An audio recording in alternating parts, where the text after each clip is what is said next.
প্রিয় মুক্তিকামী ছাত্র জনতা, আমরা দেখতে পাচ্ছি সম্মানিত দেশবাসী ও মুক্তিকামী ছাত্র জনতা, শহীদের রক্তের বিনিময়ে ছাত্র নাগরিকের অভ্যুত্থানের মাধ্যমে আমরা যেই ফ্যাসিস্ট হাসিনার পতন ঘটিয়েছি এবং একটি নতুন বাংলাদেশের আকাঙ্ক্ষা করছি, তাকে নস্যাৎ করতে বিভিন্ন শক্তি ইতিমধ্যে তৎপর হয়েছে এবং নানা ধরনের ষড়যন্ত্র এবং পরিকল্পনা করা হচ্ছে।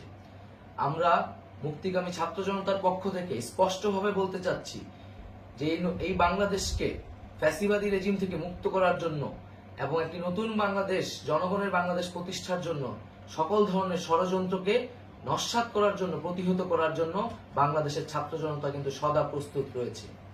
আমরা দেখতে পাচ্ছি নানান জায়গায় লুটপাট, সহিংসতা এবং সাম্প্রদায়িক হামলার মতো ন্যাক্কারজনক ঘটনা ঘটছে। আমরা এর তীব্র নিন্দা জানাচ্ছি এবং আমরা মুক্তিকামী ছাত্র জনতার প্রতি আহ্বান জানাচ্ছি যে এই ধরনের ঘটনাকে প্রতিহত করার জন্য আমাদেরকে প্রস্তুত থাকতে হবে, আমাদেরকে দায়িত্ব নিতে হবে। কেউ যাতে এই আন্দোলনকে নস্যাৎ করার জন্য এই ধরনের ঘটনা ঘটানোর সুযোগ না পায়, সেদিকে আমাদের সদা সতর্ক থাকতে হবে। আমরা আরো দেখতে পাচ্ছি যে রাষ্ট্রপতি গতকাল বলেছিলেন যে অনতিবিলম্বে তিনি জাতীয় সংসদ বিলুপ্ত করবেন, কিন্তু আমরা এখনো দেখছি যে একটি অভ্যুত্থানের পরেও এই ফ্যাসিস্ট হাসিনার জাতীয় সংসদ রয়ে গেছে। তাই আমরা ঘোষণা করছি যে আজ দুপুর ৩টার মধ্যে এই ফ্যাসিস্ট হাসিনার যে জাতীয় সংসদ, সেই সংসদের বিলুপ্তি ঘোষণা করতে হবে। যদি আজ বিকাল ৩টার মধ্যে এই জাতীয় সংসদের বিলুপ্তির ঘোষণা না আসে, তবে আমরা কঠোর কর্মসূচি দিতে বাধ্য থাকব।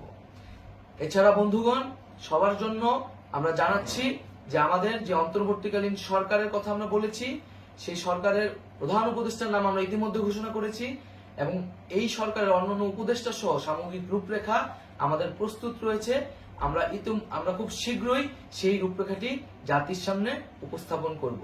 আমরা বাংলাদেশে স্থিতিশীলতা চাচ্ছি, সমাজে ন্যায় বিচার চাচ্ছি, সেজন্য কার্যকর পদক্ষেপ নিতে হবে এবং তার প্রথম পদক্ষেপটি হতে হবে এই জাতীয় সংসদ ভেঙে দেওয়া। এবং সবার প্রতি আহ্বান থাকবে, আপনারা শান্তিপূর্ণভাবে অবস্থান রাখুন, শান্তিপূর্ণভাবে এবং অহিংসভাবে এবং সকল পরিকল্পনাকে, ষড়যন্ত্রকে নস্যাৎ করার জন্য সদা সতর্ক থাকুন।